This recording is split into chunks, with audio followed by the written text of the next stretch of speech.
for people to come.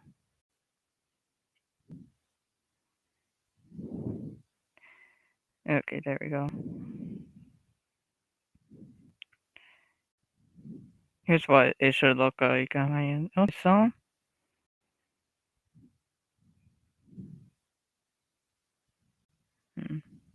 don't know why it's full screen. Nope. Alright.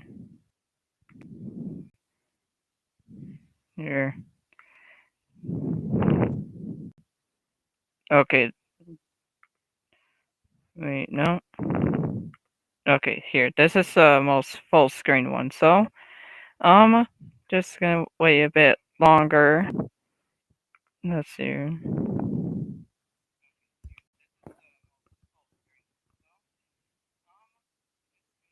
So, now I will show you the wildfire risk. So, in this sort of tannish here color here, that's the special water statements in effect for a elevated wildfire risk. So right here, tomorrow afternoon, you can expect low relative humidity values, some gusts potentially to 35 miles per hour in this area, and also some, let's see here, so and bunch of dry vegetation just because the snow has recently melted in these areas. So obviously the grass has not had the time to grow for the most part, although I am also noticing some green starting to develop. So hey, a little bit of spring, but okay, so now I am now gonna move on to about the next storm. So the next storm's actually occurring right now. So in the mountains here, you have the risk of a heavy mountain snowfall today. And then tomorrow's gonna be less widespread, and same thing for day 3. But then a short, basically low pressure eject from the Rockies towards Colorado and start producing snow here towards northwestern Kansas and up into central Nebraska. And then day 5, so Wednesday is when the brunt of the snow's expected to occur. Now, obviously, just because of the model differences, it's just at low probabilities, although they are also certain enough that from central Nebraska all the way into northeastern Minnesota and northwest Wisconsin, you could see some probability of a heavy snowfall. So I am now going to show you what the model shows. So here's right now. So there's a mountain snowfall and then rain at the lower elevations. Then here we have Sunday morning. You have some rain showers that are actually developing up by South Dakota and North Dakota, and then right around late Monday night, Sunday night, then you have a line of showers that develop from Kansas all the way into upper Michigan and Wisconsin, and then some snow around Denver. And then mid Monday, you have showers here. Maybe some thunderstorms starting to develop down here. Then widespread rain showers here, and then snow there. Then by Tuesday morning, you'll start noticing some moderate snowfall develop on the storm's northwestern and northern flank. And then some locally heavy rainfall here, and then maybe even some showers of thunderstorms, some of which could be severe down here. I'm going to discuss the severe potential shortly, but then right around midnight-ish Wednesday, so some of those thunderstorms will have advanced to the Carolinas in mid-Atlantic, and then that's the next storm right here. But I'm focusing on this storm for now. Heavy, just a heavy snowfall occurring here and some rain there. Then then it would show that should be out of the US by Thursday, but the worst should occur Tuesday night into Wednesday evening. That's when the worst could occur. And then I'm going to show you the simulated reflectivity just to show just how heavy some of that rain could be. So again, here's some of those showers. So they'll be relatively isolated at first, maybe a bit widespread down there. Then bam, right there. This is actually the snowfall, 39 decibels. It's supposed to be a very wet, heavy snowfall. So if any significant snowfall does occur, it's not out of the question that some trees and power lines could snap to power outages. So depending on how bad it gets, we may need to prepare for that. And then some minor flooding can occur up here, where some of that locally heavy rainfall is occurring. Others should expect soggy conditions, but then down here, these storms can unload a ton of rain, especially should they turn severe and gain access to a lot of that Gulf moisture that is supposed to shoot up from the southeast. And then, bam, right here especially, that's where the severe storms could come out in Alabama. Then storm just pretty much leaves, and then you have the new storm here, which could bring renewed threat of severe weather. So, I will quickly show you the snowfall accumulation. So, European model, which on the pinks, a widespread 7 to 11 inches with maybe perhaps some locally higher amounts possible. GGPS has it been really strong somehow down here before it kind of breaks apart, still produces a widespread 3 to 5, maybe 6 inches towards central Minnesota before re-strengthening a bit, maybe producing a bit of lake effect. So just when spring's coming around, has to snow. Then the JFS is on the northerly side winds, containing in Minnesota and maybe Wisconsin and portions of upper Michigan. Then up to 17 inches. I don't know that much snow will actually fall, but it's not out of the question. So I'm gonna keep monitoring that potential. So then the GSV 16 would show up to 17 inches of snow here. And it's a bit southerly with the snow, so overall though, I would say that if you're in South Dakota, maybe perhaps southeastern North Dakota, and pretty much in Minnesota, northwest Wisconsin, you should keep an eye on the potential of a heavy snowfall occurring next week, Tuesday through Wednesday. And now I will go back and I'll show you just what severe weather may be doing. So here is Monday. It shows that maybe a marginal threat can develop over Texas and into Arkansas, but there are still uncertainties yet. But that could be the start. And then Tuesday, we could see another marginal threat, maybe low end, slight risk severe event take place or southeastern Texas, Louisiana, maybe even Mississippi. And then Wednesday, we could see a slight risk severe event take place again in southeast Texas into Louisiana, Mississippi, maybe even Arkansas. Then Thursday, with that new storm, we could see easy slight risk, maybe even a borderline enhanced risk issued right here, should things turn out. Bristol composite 9, that is high. Let's see what the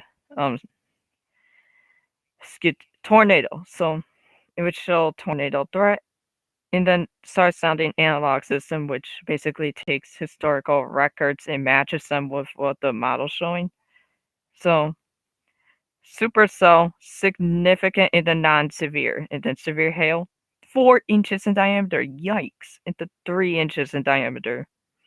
And then this is what it thinks is what the cloud would look like. that's the storm Slinky, which has that kidney being shaped to it, which does mean that rotation is certainly possible in some of those storms. And right here, it says most likely scenario some Cape 1,461 joules per kilogram, which is more than sufficient enough for severe weather.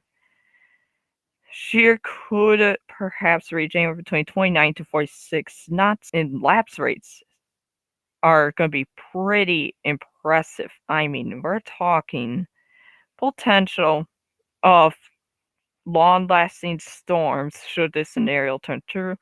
Then the effective layer STP of CIN this year shows what it thinks would happen should tornadoes occur, and it shows that expect most likely anywhere between EF1 to an EF3 tornado to occur, although there is a small potential that an brief EF4 tornado strength twister may develop. So that's certainly something to keep an eye on. So X of that. So I wonder as to the Cape. Okay, look at 2,000 joules per kilogram. That is a lot. That is a lot. Let's check the GEFS and symbols, see what they show severe weather wise. They are great for showing all the different scenarios. So again, here's Wednesday. Okay, so they would show overall the potential for a slight risk type severe weather outbreak potentially occurring Tuesday, Wednesday, and Thursday, and to some extent, maybe even Friday if it can muster strength and last long enough to reach the mid-Atlantic and the Carolinas. So this could be quite a concerning time. Certainly won't be nearly as bad severe weather outbreaks that took place yesterday and Wednesday, but any outbreak is bad in its own form. In its own. So the maximum. So okay, so mean. So this is the average SAP. So yeah, here this would indicate mainly marginal, maybe some low and slight risk. Low and slight risk severe weather event with maybe some damaging winds, large hail, maybe even a few isolated weak tornadoes. But this is going to change in the days to come. So SCP probability. So okay, 8% probability of supercells. That is ridiculously high. So could certainly see some decent outbreak emerge from this. So I will now check in with you guys. Oh, okay. And here, if you guys have any questions, comments, or concerns, please do share them. And hello, Potato Weather. How are you doing? Hello, Rainmaze, and hello, Giorna. Sorry if I'm pronouncing it incorrectly. No offense. Okay, so any questions or comments or concerns?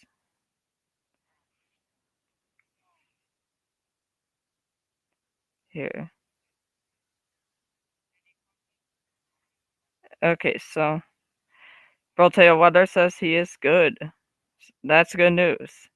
Okay, so now let's see what else there's to discuss. So basically, for any new people in tomorrow afternoon, expect a threat of some wildfires potentially possible should any campfires be left to burn due to dry vegetation, low relative humidity, and gusty winds. So I'm gonna. So again, here's the mountain snowfall. So the short term, today and tomorrow, you could be seeing some locally heavy snowfall in the mountains. Let's see how much could fall. So, not the heaviest mountains I've seen, but I mean, any snow's hazardous.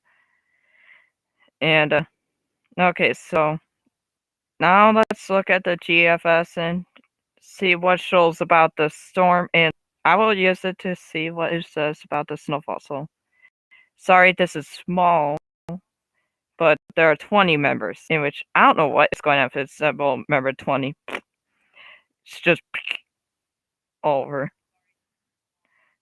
So, here.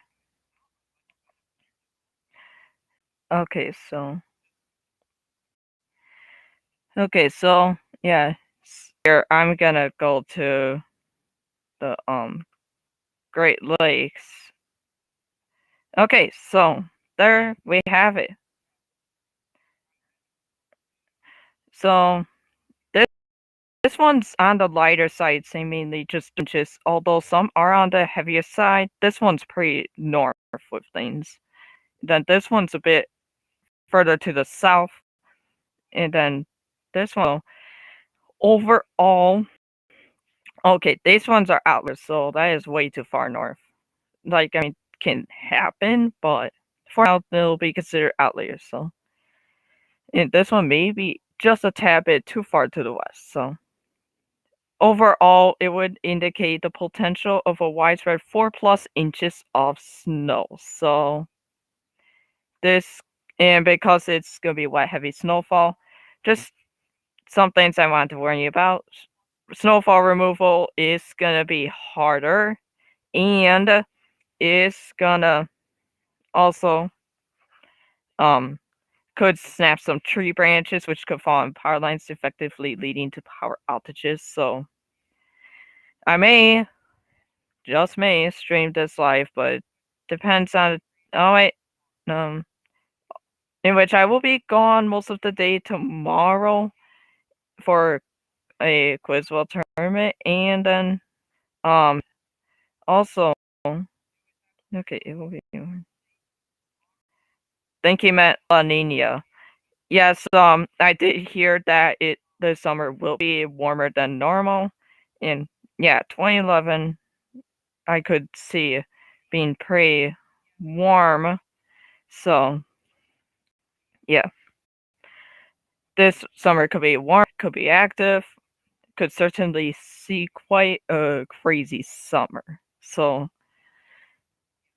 obviously, summer I can live stream should any severe weather outbreaks occur, and we'll keep you updated on all that. So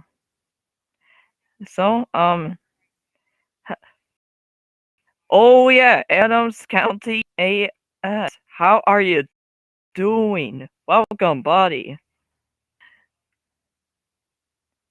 So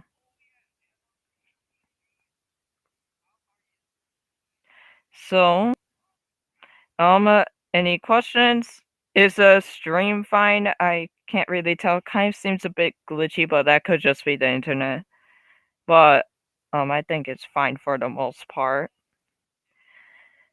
So oh, and how was your day? So yeah, I'm gonna be covering this. Oh, and for Pennsylvania, looks doing great. Okay, so rain maze. I wouldn't know how many thunderstorms specifically as of yet, but I would say that there's certainly the potential that this could be quite an active summer. So yeah. And then the stream is fine. Okay, good. That's good. That is good. Thanks for letting me know. But yeah, summer is expected to be active. I will actually release my summer outlook soon, and my April outlook. So excited for that. Gonna be streaming that soon. So how severe weather for me? Okay. How is severe weather for you? Well, from this specific storm. Okay, so you may at the worst probably get just a few thunderstorms from this storm, but um this summer you could see right around average for storms, maybe slightly above average.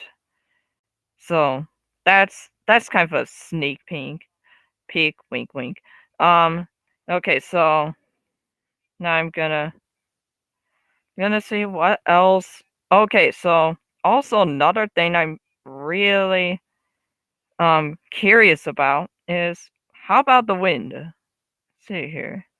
Where's that wind?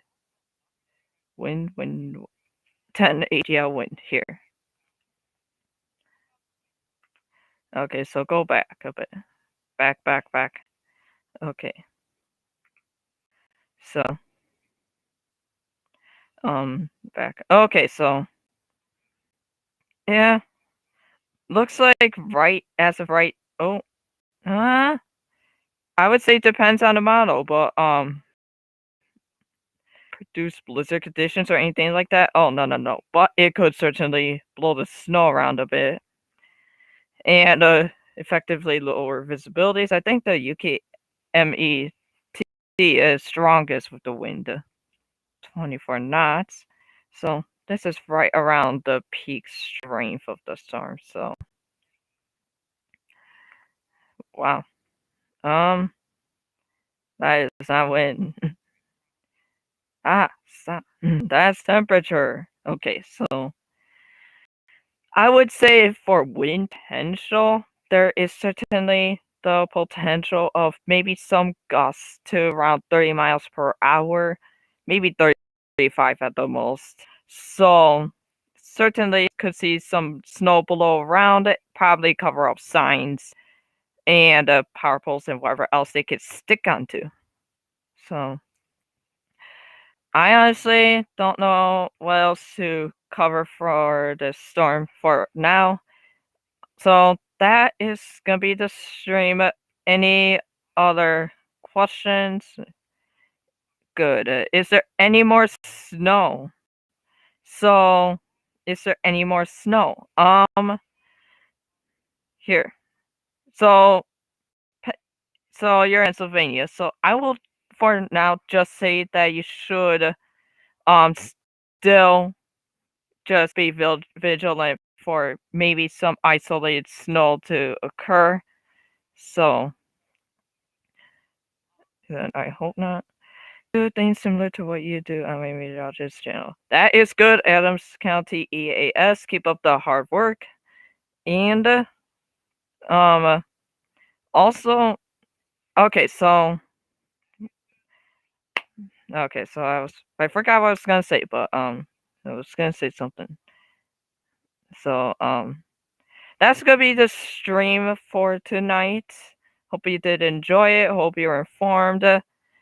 And have a great night. Bye.